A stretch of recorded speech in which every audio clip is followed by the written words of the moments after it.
Jean-Auguste-Dominique Ingres. B. Montauban, 1780, B. Paris, 1867. Ingres found fame as the champion of the classical tradition in France. After training briefly with David, he spent his early career in Italy, where he earned a good deal of his living with exquisite pencil portraits. Returning to Paris in the 1820s, Ingres became embroiled in aesthetic controversy. With his emphasis on draftsmanship and classical values, he was revered as the leading exponent of academic art, in contrast to the wilder approach of the Romantics. See pages 296-97, headed by Delacroix. In fact, the distinctions between the two were somewhat artificial. Ingres' preference for highly finished pictures, he said that paint should be as smooth as the skin of an onion, was certainly a classical trait, but some of his exotic subjects bordered on the romantic. Lifeline. 1780, born in southern France, 1797 moves to Paris, 1801 wins the Prix de Rome, 1806 to 24 lives in Italy, 1835 to 41 director of the French Academy in Rome, 1863 completes the Turkish bath, his final masterpiece, 1867 dies in Paris. Madame Moitessier in true classical fashion, Ingres based the pose on an ancient Roman painting of a goddess at Herculaneum.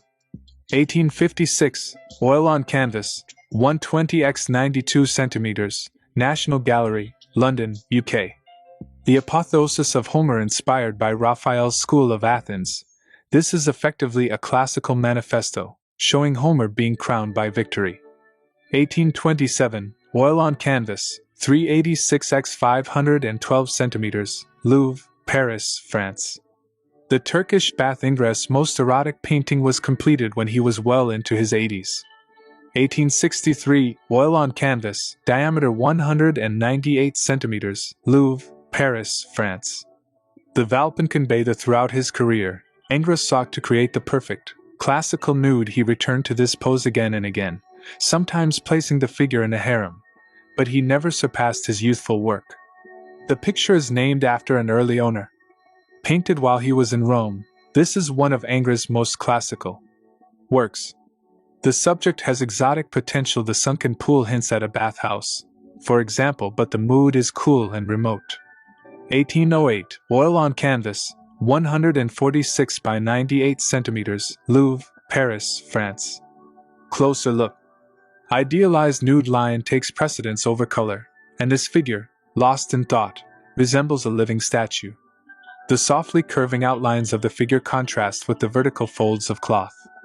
Critics often complain that Ingres' nudes seem boneless, noting here that the bather appears to have no ankles. Antonio Canova.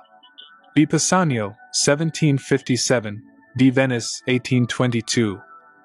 The greatest and most successful sculptor of the Neoclassical era, Canova worked initially in Venice, but he made his breakthrough in Rome. His Theseus and the Minotaur, 1781-83, brought him to the public's attention, helping him to win prestigious commissions to design 2 papal tombs. After this, Canova's reputation was made. He was employed by many of the crowned heads of Europe, as well as the Church, although his most spectacular pieces were probably the nude statues of Napoleon and his sister. Canova was both versatile and original. He took an unusual interest in the display of his sculptures. His Cupid and Psyche, for example, was designed to be rotated and viewed in subdued, colored lighting. Similarly, he preferred to show his work to clients by candlelight. Lifeline. 1757, born near Treviso, the son of a stonemason. C. 1770 moves to Vienna, 1780 settles in Rome, 1783 begins work on papal tomes of Clement XLL and Clement XLV, 1787-93 Cupid and Psyche. 1805-2007 statue of Pauline Borghese, 1815 visits London to see the Elgin marbles, 1822 dies, and is buried in Pisanio. Cupid and Psyche in one of Canova's most tender sculptures.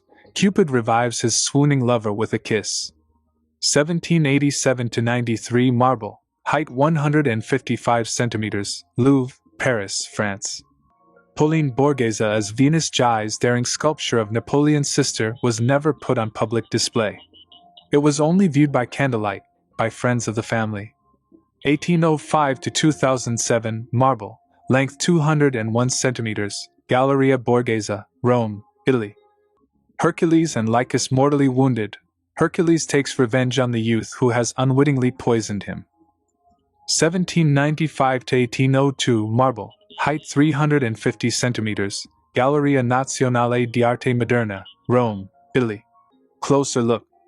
Act of Fury. Some critics found Canova's work too cold and restrained, but he was equally capable of fiery brilliance.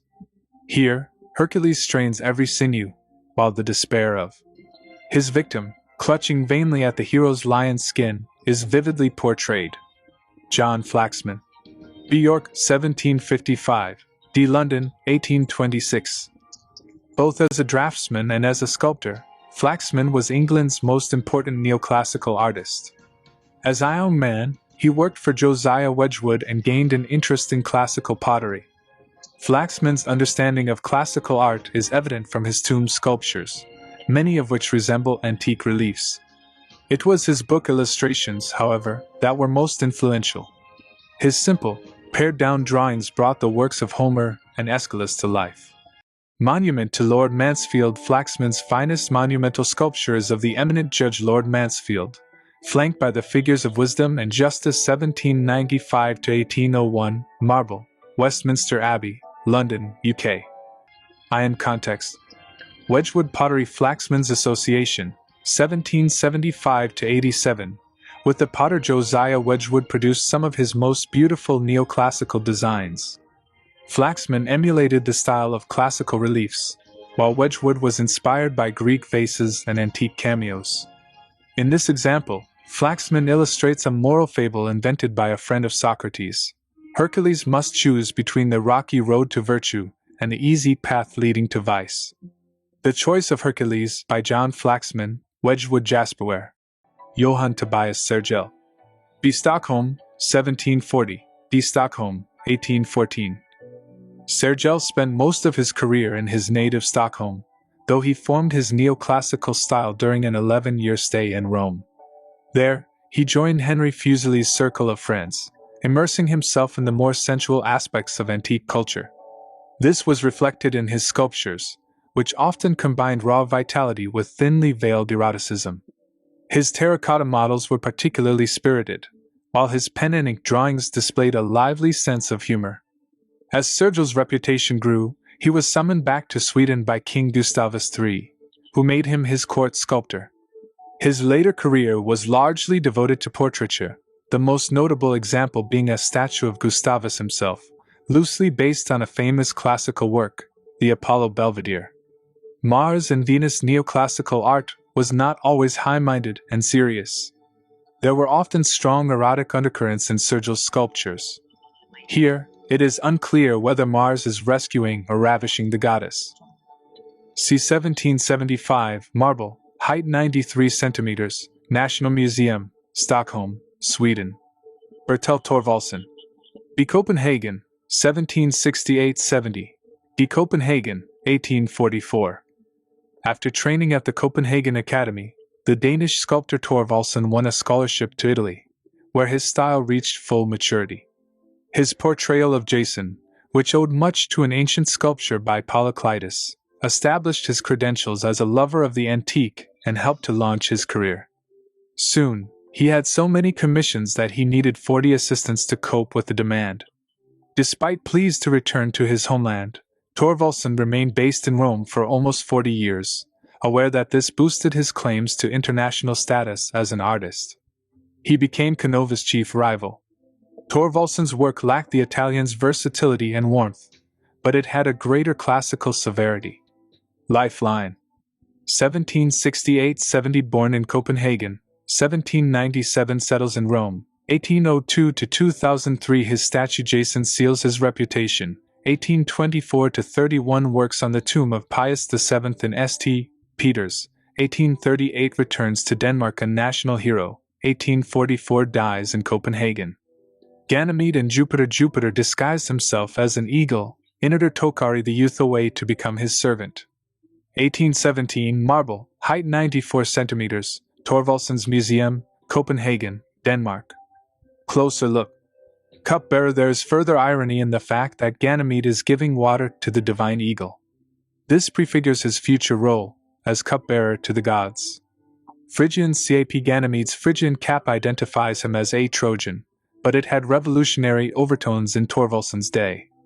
Traditionally given to freed slaves, the cap was adopted during the French Revolution as a symbol of liberty.